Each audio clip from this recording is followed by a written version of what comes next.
It is a beautiful day to be alive, and I'm so glad that we have this time together. I'm Sanaa Laybourne. I am a professor, scholar, connector, and avid reader.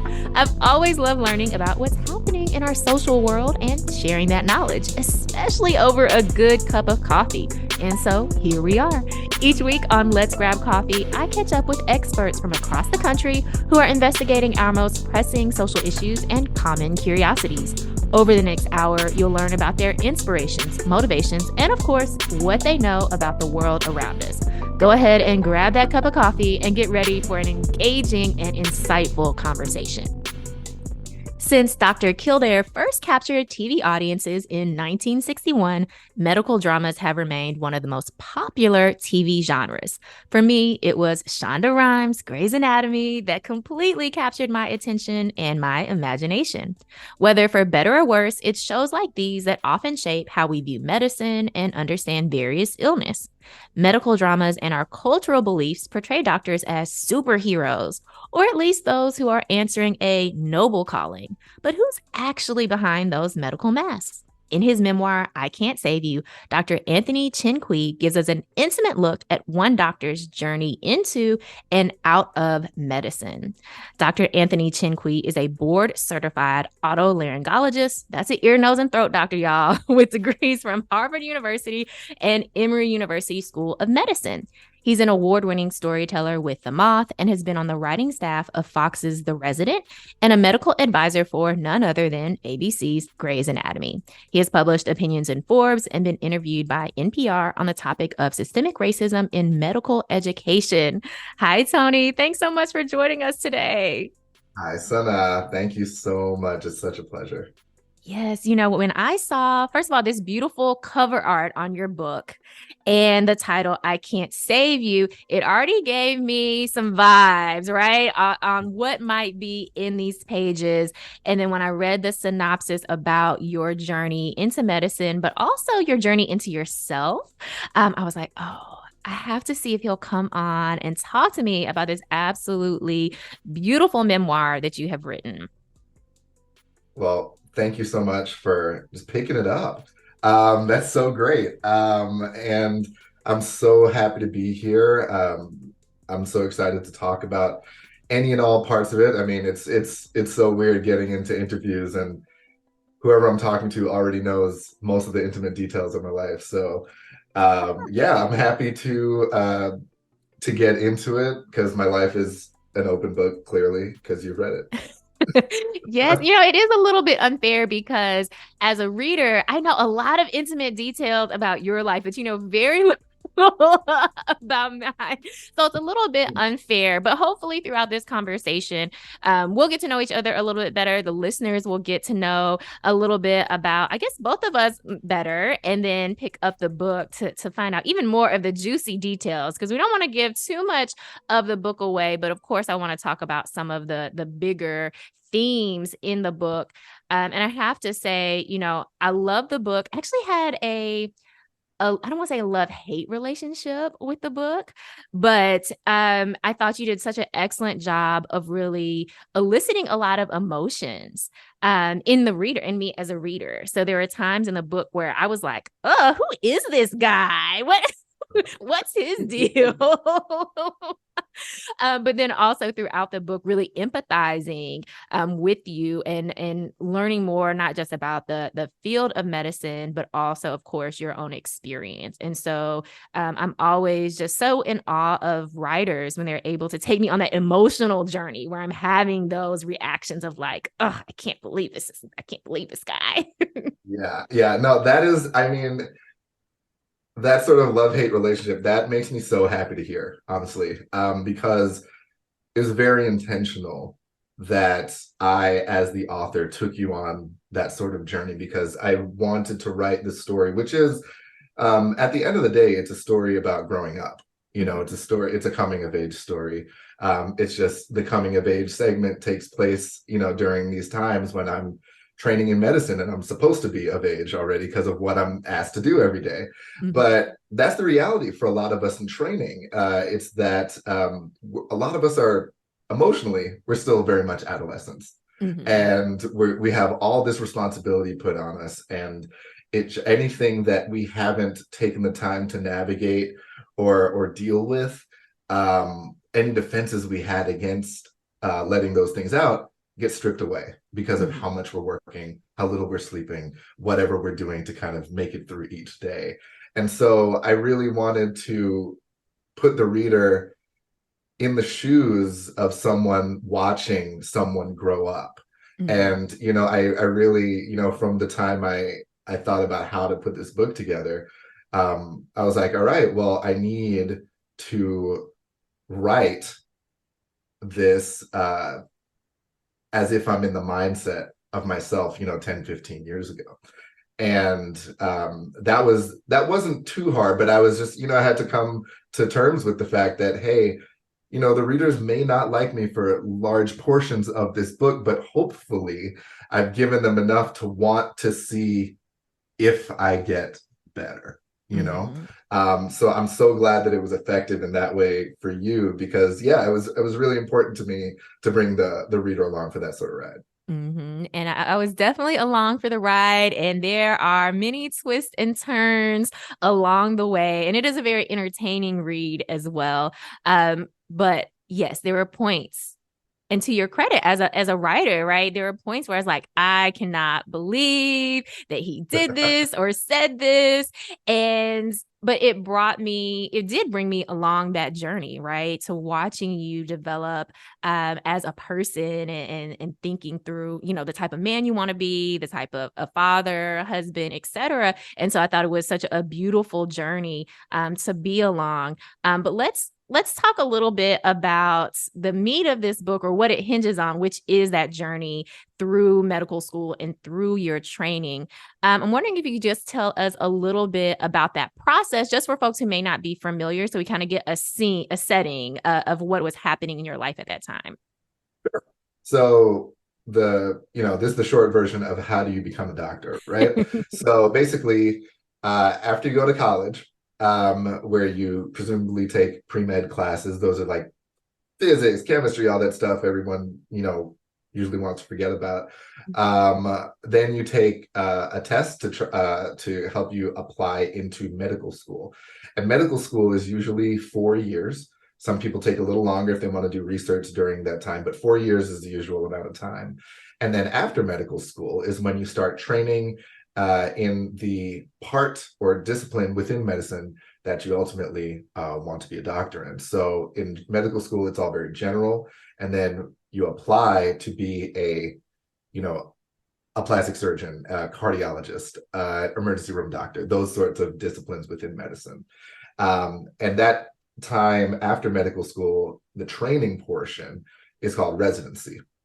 And that can range anywhere from 3 years to upwards of 10, depending on what you choose to do and how long you want to train. For me, it was 5, because I was a otolaryngologist, an ear, nose, and throat surgeon, and most surgery residencies are 5 years ish.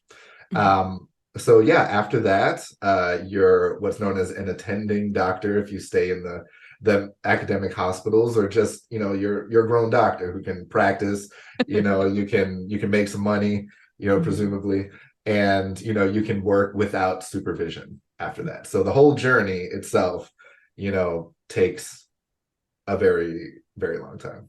Ooh, and during this time, you're not only learning, of course, the skills that you need to know to be a doctor, whatever your specialty area is, but you're also learning what this field demands of you. And what I was really taken back by was how the job, as you described it, and even the training process, really requires you to separate yourself from yourself, or at least that's how I read into it, where you're really compartmentalizing your own personal feelings, where there's this demand that you kind of know everything all the time, that even though you're supposed to be asking questions, you're kind of punished for asking questions. And so a very intense training period where I imagine imposter syndrome is very high. Everybody's always been the smartest in their class. So then you don't want to look like you don't know. And just all of these pressures compounding, but yet at the same time making, life or death decisions every day, all day.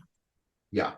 Yeah, it's supremely demanding. The only other occupation, when I talk to people about it from all walks of life, the only other occupation that seems to mirror what training demands is the military. Mm, And just how the situations you're forced to face when you're super young, and the demand for excellence, or else someone dies. yeah. That's it's really just so much to put on folks, and the way we deal with it is really individualized, because we're not really taught extensively how to deal with it.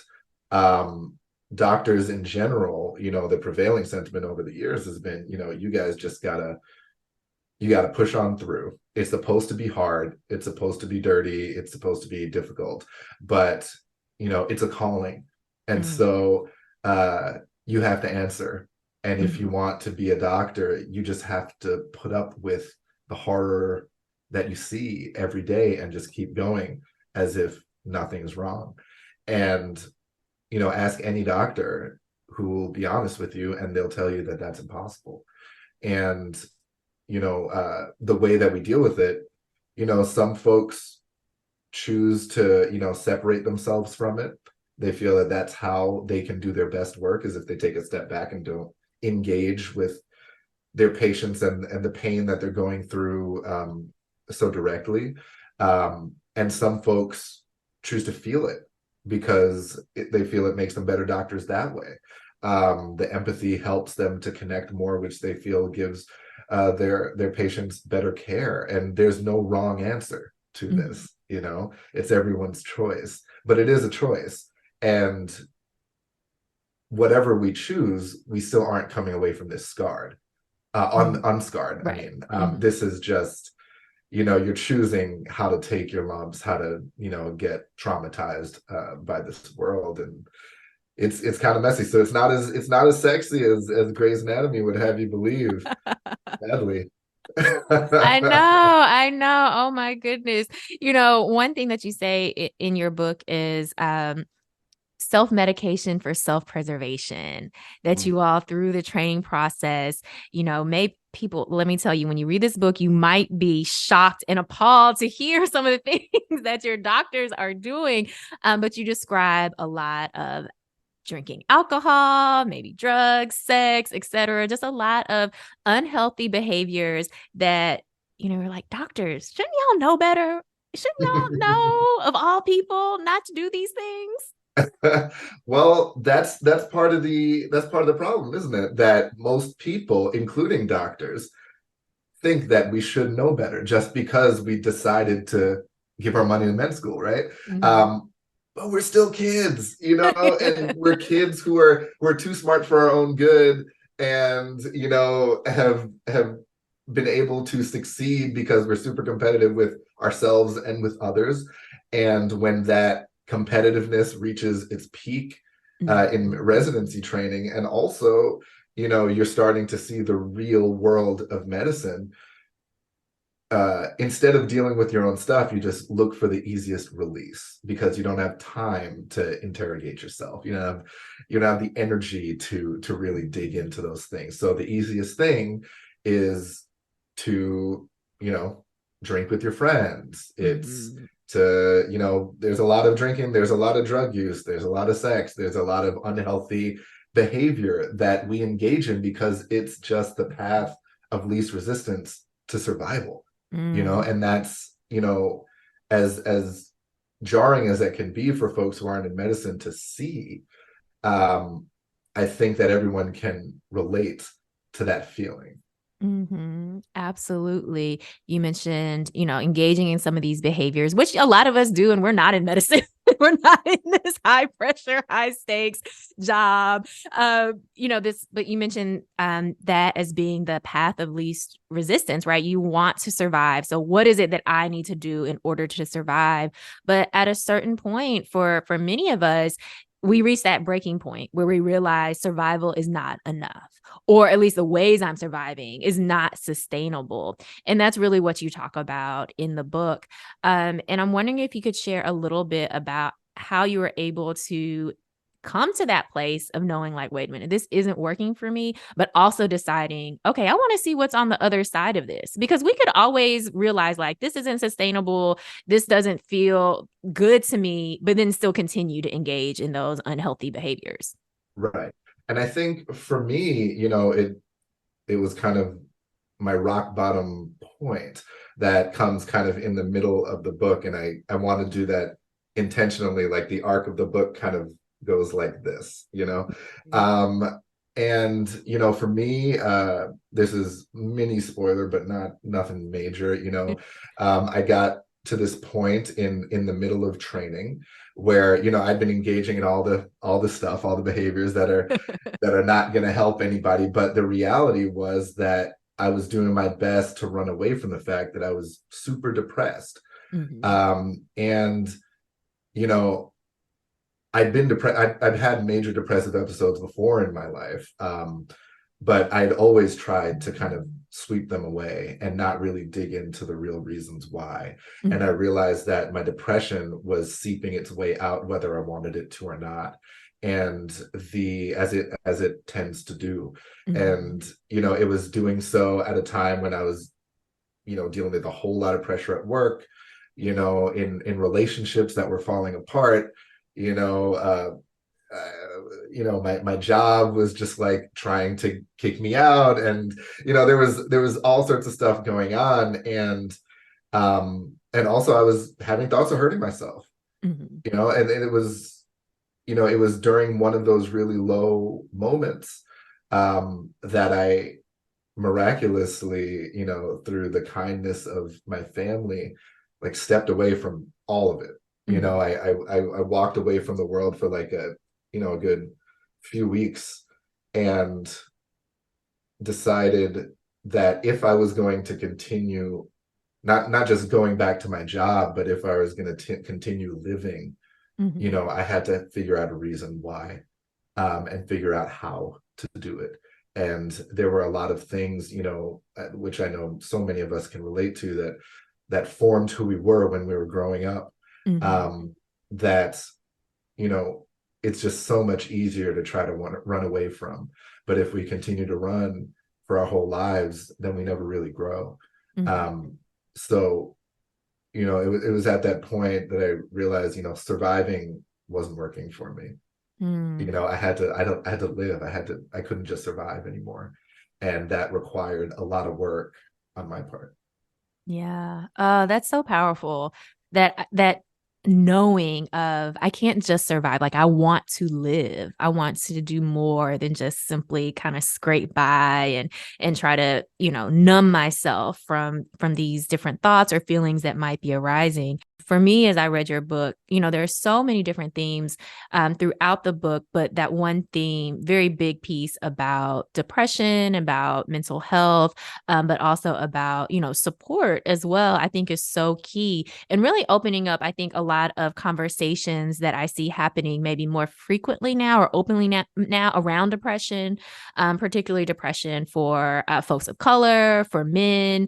And so that's something else that I really appreciate about this book, because you give us a very intimate and realistic view of what depression actually can feel like versus what we might see on the outside, but what the person who's experiencing it is actually thinking and feeling. And I think that's very unique and also very important for people to understand, like, what depression is.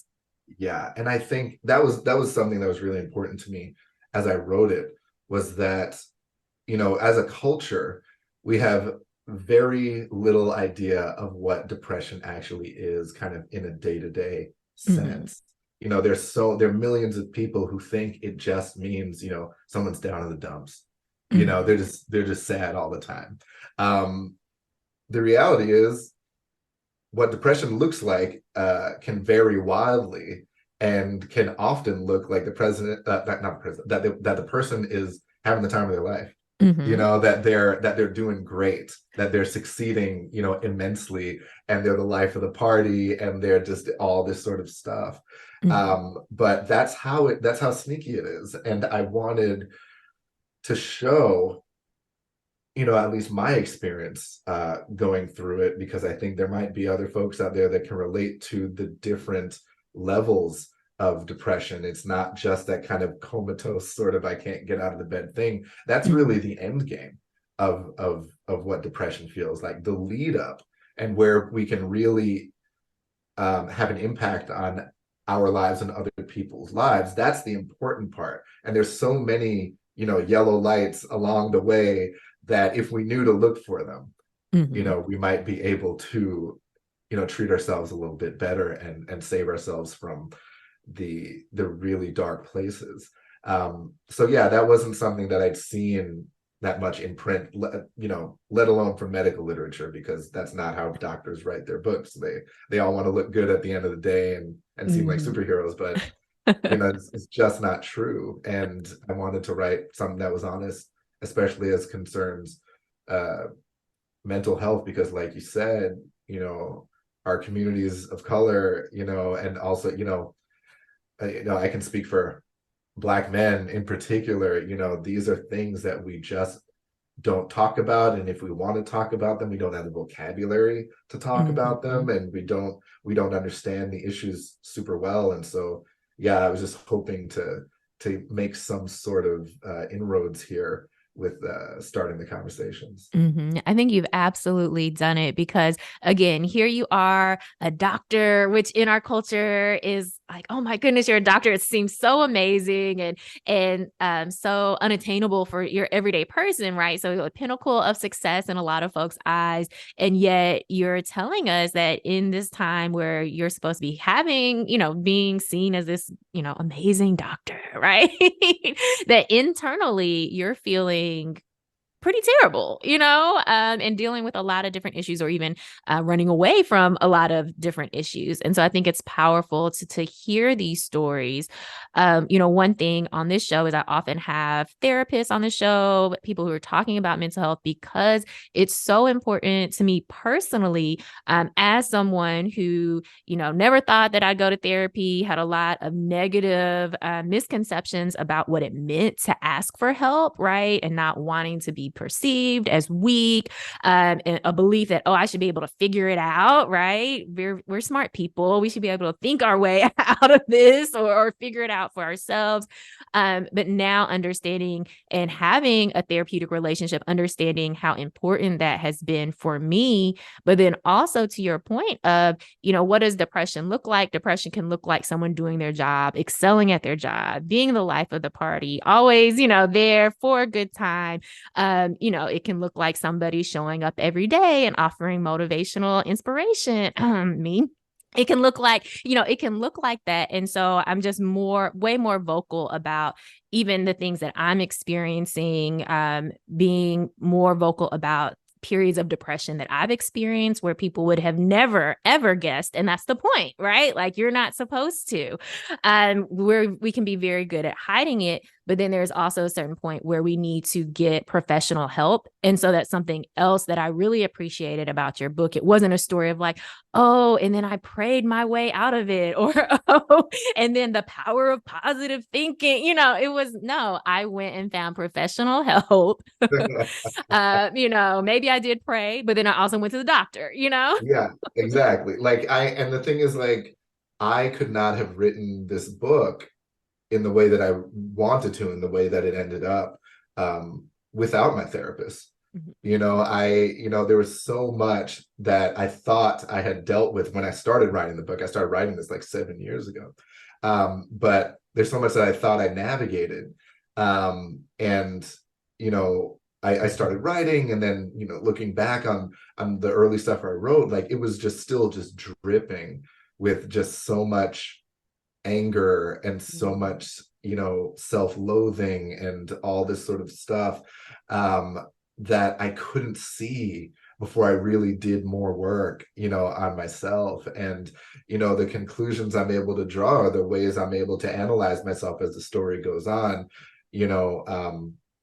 It's stuff I learned well after the fact. And even though I made the right turns eventually during that time, being able to understand it and talk about it in a way that I can share with other people was something I could only do after going to a good therapist for several years afterwards. Absolutely. I'm just so glad that that you included that and we're very honest about that, in the book.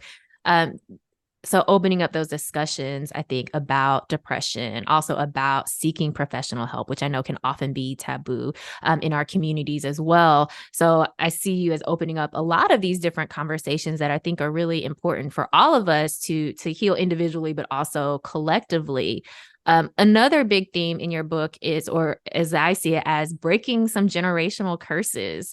You talk a lot about, in particular, your father, your relationship or lack thereof with your father. And I thought that was a really important piece around both breaking these generational curses, kind of just in general, but then also very, very directly about ideas of masculinity as well. Yeah. Yeah. And thank you for tuning in to that bit, because that's something that I felt like, and I'm still navigating right now, is when you start digging into, who you are, what your beliefs are, what you hold dear, what your fears are, it comes back to who brought you up, where you learned it from, where you didn't learn certain things from. And for me, I speak a lot about my dad in this book because I just felt so adrift with Mm-hmm. who I could be, who I wanted to be for so much of my life. And recognizing ultimately that his deficiencies, that I still, some of which I still don't understand, but a lot of them, you could just look at the story of his family around him, Mm-hmm. for his whole life, and you could figure out, what had gone wrong and where he'd, soaked up, painful and dangerous lessons. Mm-hmm. And, seeing that and then looking at my own life and realizing how in certain ways I soaked up those same lessons from him, even though I thought I was smart enough to fight against it, Mm-hmm. was really important. And then we talk about breaking generational curses, and what I've learned is that road, to breaking these generational curses, is actually really lonely. And Mm. that's the scary part of Yeah. doing that, because it means setting really important boundaries for yourself with some of the people that are closest to you, and saying no to some of the people that are closest to you.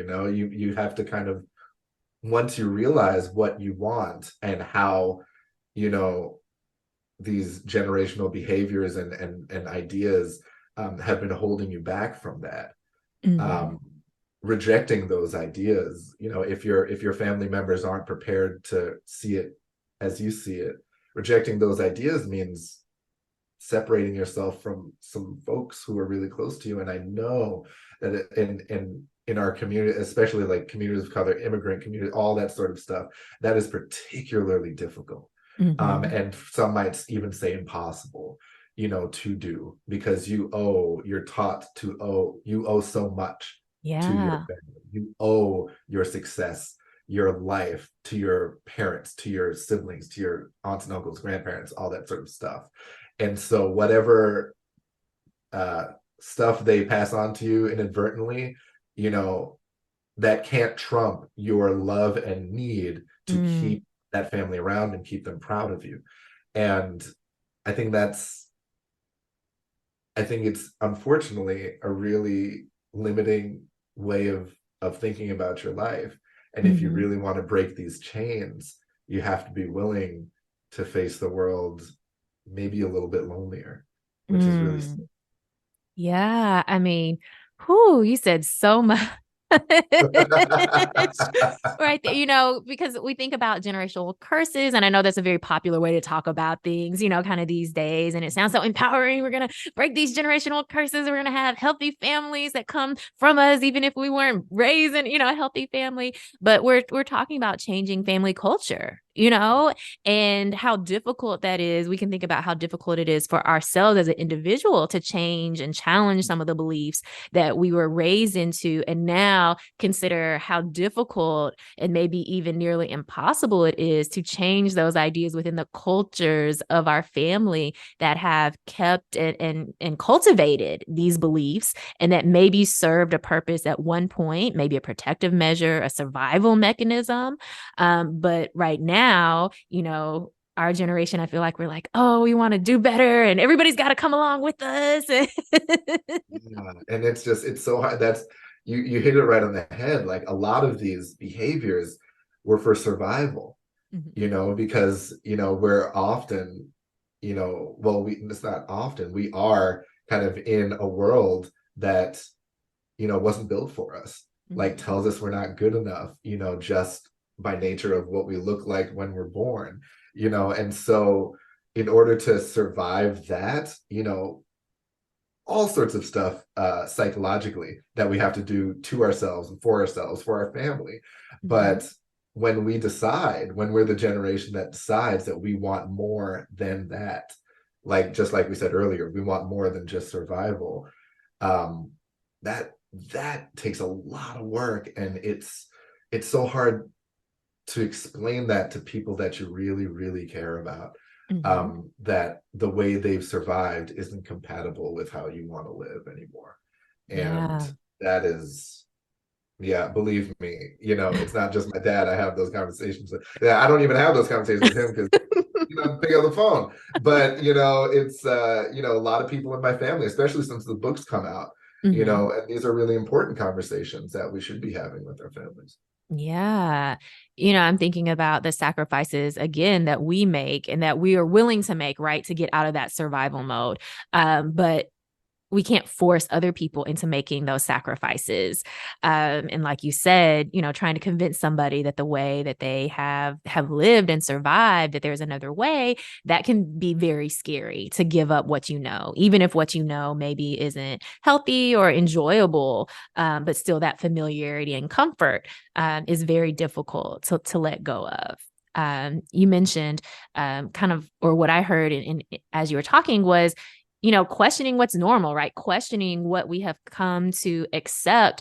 And in the book, you talk a lot about questioning those norms, particularly as it comes to the world that we live in, a white dominated world, thinking about medicine, a very white dominated field, and also questioning those norms as well. And that was another key theme, throughout your book, is saying, wait a minute, these spaces, they weren't made for me. They're very actively hostile to me as well. And I want to know how I can change it. Right. And so you do talk a little bit about being very intentional when you were still in medicine on how can I change some of the ways that I'm interacting with my peers or even my subordinates as well. Yeah. And I think that, me struggling with kind of my identity, as far as just being Black, and my identity as relates to acts of racism that are were foisted upon me at various times in my life. That was an ongoing evolution over the course of my life. And it's so funny because my editor for the book, he's this white guy, and he's great, but he's white. And he was like, what I'd really love is, every chapter we should we really want to know, what was it like being Black right then? You know what I mean? And I was just like, let me tell you something. Contrary to popular belief, I don't walk around every day thinking about what it's like being Black right now. Like that's just my life. Sometimes outrageous stuff happens, but usually I'm just living and I'm navigating the normal, injustices, just so I can get through the day.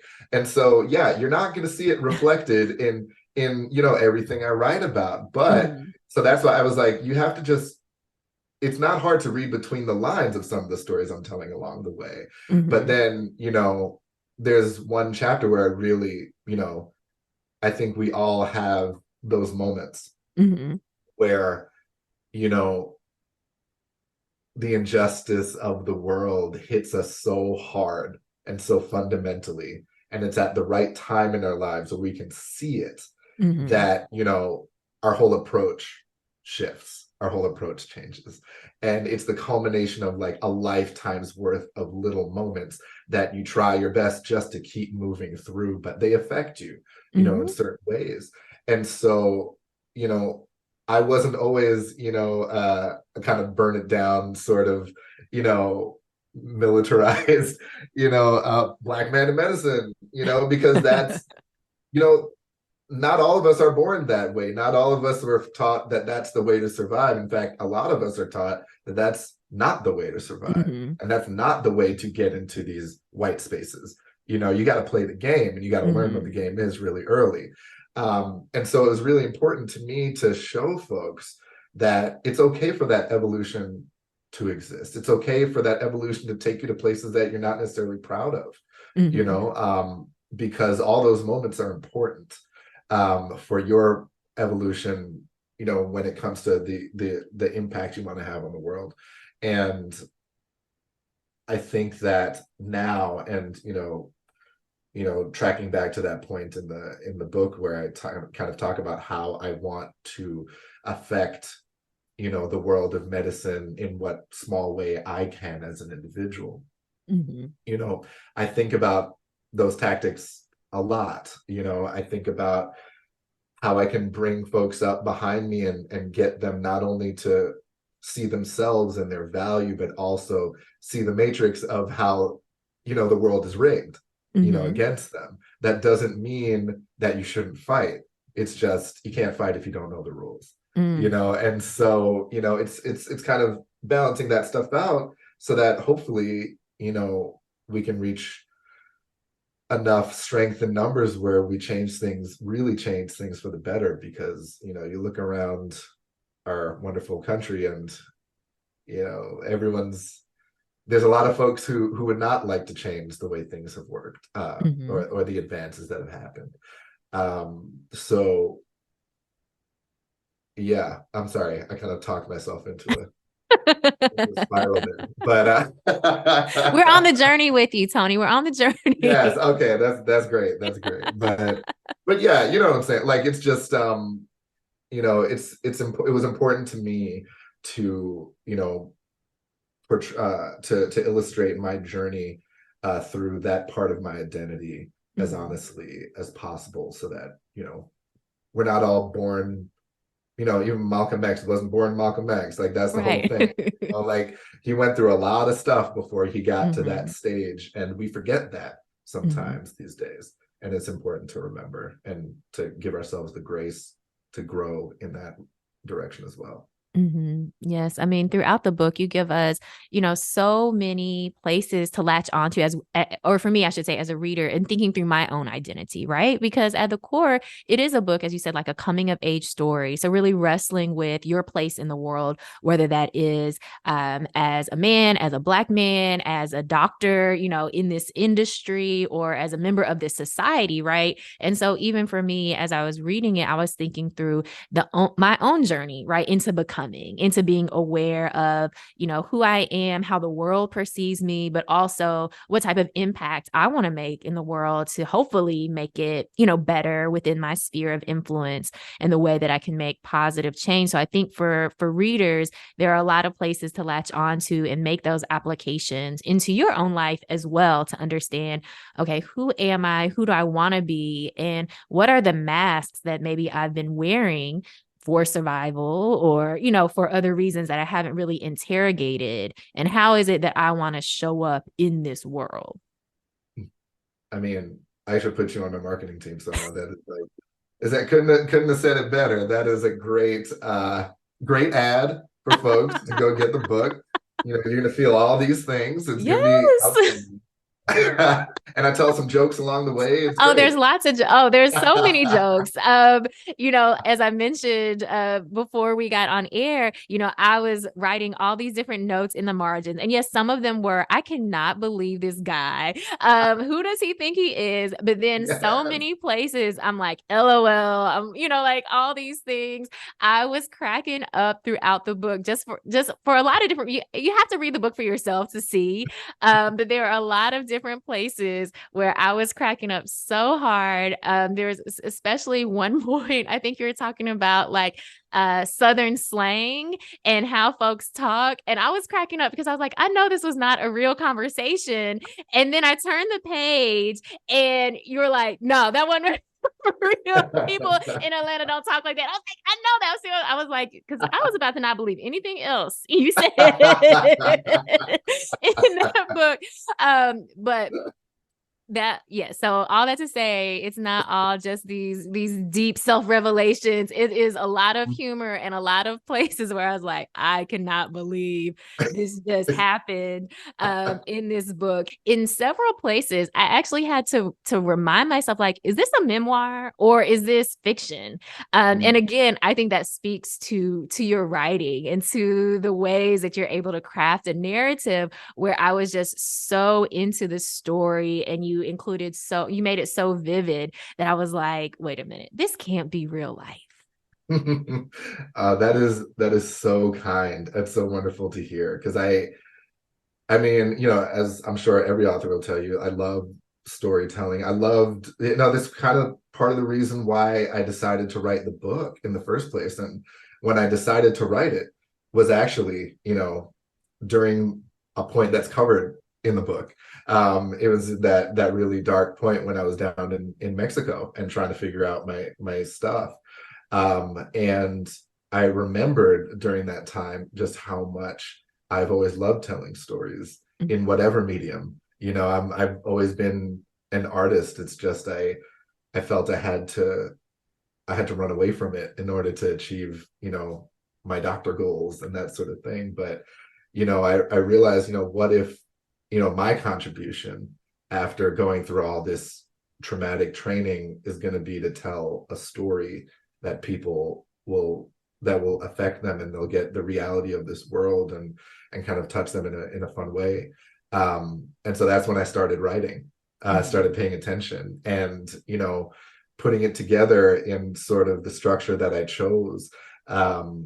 It was all really intentional, and it just allowed me to play and tell stories in a way that I knew I would want to read. And so I'm so glad that it gripped you in that way. Yes, I love that you said that this process allowed you to play. I think that is so important. We are so serious as adults. My God. Everyone's so serious. It's exhausting. Oh my goodness, it is. And so to hear you say like you were able to play, right? To write in a lot of different ways. And people, when you read the book, you'll see there's a lot of different styles of writing in the book. And so it makes me happy to hear that this was a process where you got to be creative Yeah. and do something that you have always enjoyed, but had to kind of step away or felt that you had to step away from for a certain point. No, it was so freeing for me to write this and to have the freedom to say, you know what, to allow someone else to feel the way I want them to feel. Mm. I have to write it in this particular style. I have to do in this particular medium to evoke the feelings that I want, and to have the freedom to do that because it's my book. It was was just wonderful. I mean, I had to fight for a lot of them, but I was just like, you know what? I trust that I've garnered enough goodwill with whoever picks up this book that they will come along for this ride if I decide to take some chances, with how I tell the story narratively. Mhm. So I think it keeps it interesting. I think it makes it fun. I think it shows even more of my personality and how I view the world and how I like to tell stories. So I'm glad that you enjoyed that. Yeah. Well, speaking of play and creativity, what are you doing these days that's helping you continue to be able to play and use your creativity? Mhm. So I am so the spoiler alert, which you can find on the internet, is I'm no longer practicing as a doctor. I decided to Mhm. leave the profession, and now I'm a television writer, Mhm. and entering into that world with all the uncertainty that comes along with it. Like, it's not a guarantee of success the way going through the medical you know assembly line is, but um I'm able to tell these stories in ways that just make me so happy and are so Mhm. fun. And so, of course, right now the writers are on strike, Mhm. and I'm in full support of this strike. I think, my experiences being exploited as a medical trainee put me in Mhm. a very specific frame of mind to be very happy to be part of a union. Mhm. But when, we get the deal that we deserve, it's back to work. And even now that we're on strike, I've been doing a lot of writing on my own, Mhm. and trying to find new types of stories I want to tell, which has just been super fun. And the other thing that injects fun and play is that I have a 2-year-old daughter, um, and she's ridiculous and very fun. And just I've found, entering into parenthood, anyone who decides to read the book, they'll know that entering into parenthood, for me at least, was something that I feared for a really long time, for a Mhm. lot of different reasons. And the process of bringing another life into this world and caring for her, has been not without a whole lot of challenges, most of them in my head, Mm. based on how where I came from and grew up. But what I've been able to settle into is the fact that not only do I love watching her learn who she's going to be and seeing that little personality emerge, but you know seeing that emerge requires me to play, just to Mm. do kids stuff, and to find joy in just, like, the fun stuff that she notices and the ways that she wants to play and learn about the world. And that has been such a release and so refreshing and so good for my mental health, Mm. that yeah, most of the time it's just grunt work taking care of this kid who seems intent on, like, killing themselves in every way possible until they know better. But aside from the work part, the play part has been so wonderful and instrumental in my frame of mind these days. Excellent. I love to hear that. Yes, we all need way more play in our lives and to foster that creativity. I think your book gives us the opportunity to ask ourselves, what is it that brought us a lot of joy, maybe at earlier points in our life, and how can I incorporate that back into my life? Maybe it's not, quitting our jobs and, and starting a new career, or maybe it is. But I think your book gives us the permission to at least start to ask those questions. Yeah, and I think, yeah, that's exactly right. Just think back. Think back to what you used to love, because Mhm. odds are you still do. And you can find some way to incorporate it into your life in some capacity, and only good things can come of that, I feel. I love it. Only good things can come of that. Well, Tony, thank you so much for being here with us today. I've had such a pleasure chatting with you. Thank you so much, Sana. This is just it's been so much fun. Thank you again to Dr. Anthony Chin-Quee. His book is I Can't Save You. Whoo, strong words from a doctor. There were so many more things that we could have talked about, but unfortunately, we just didn't have the time. So I'll let you read the book and see what comes up for you. The book was so, so good. It gave me a lot to think about. And even though I'm not a doctor, I saw a lot of parallels into some of the journeys that Anthony went on as he was becoming, right? As he was thinking through his own identity and his place in the world. And I'm betting that you will see a lot of similarities as well. Well, thank you so much for hanging out with me today. This is Let's Grab Coffee on WYXR 91.7 FM. I'm Sana, and I'm here every Monday morning, chatting with folks who are telling some very interesting stories, who have a lot of expertise in areas that I'm sure you have questions about. So make sure you come back here and hang out with me next Monday morning. Of course, if you missed any part of this conversation, or maybe you want to just re-listen to some pieces, go ahead, subscribe to Let's Grab Coffee in podcast format so you never miss a conversation, and share it with a friend. I just want to leave you with this reminder: each and every day, you get to decide. Yes, you get to decide what type of day it's going to be and how you're going to show up in this world. Over time, it is those daily choices that create your life. So what type of life are you creating?